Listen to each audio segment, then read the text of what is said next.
南投的中寮有机关是接到陈情，这民众呢是讲有一个骑机车的运动协会是拍算伫139县道的中直路来办赛车，民众呢是烦恼讲会危险，也惊少年人看到就会来模仿，所以要求县政府得爱好好管理。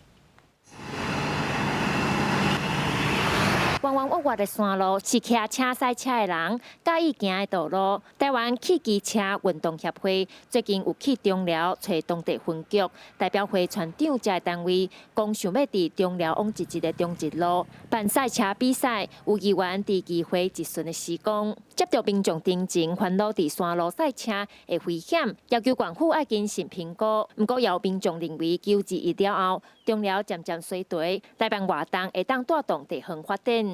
我感觉若办这个活动，会使带动咱地方观光的发展，啊，嘛使互更较侪人看到咱中寮乡。路有可能会拄到真侪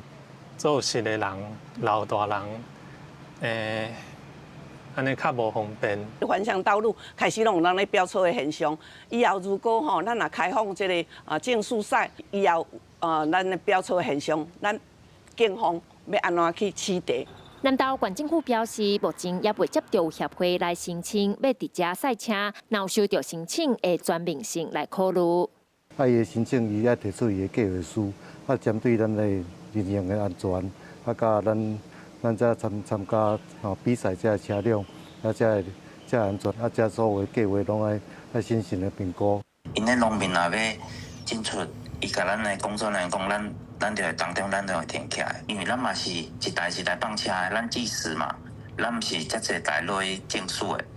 台湾汽机车运动协会强调，因伫苗栗、昆林遮个县市拢有办过计时赛，考虑到安全性，赛道按算伫中直路当中，完全拢无相车路的一段5公里的路段，也会请赛车会认证的工作人员来徛出入口。 因目前是拍算伫12月结合中寮的柳丁节来办理，希望做伙带动地方的观光产业发展。记者邢平仪南投报道。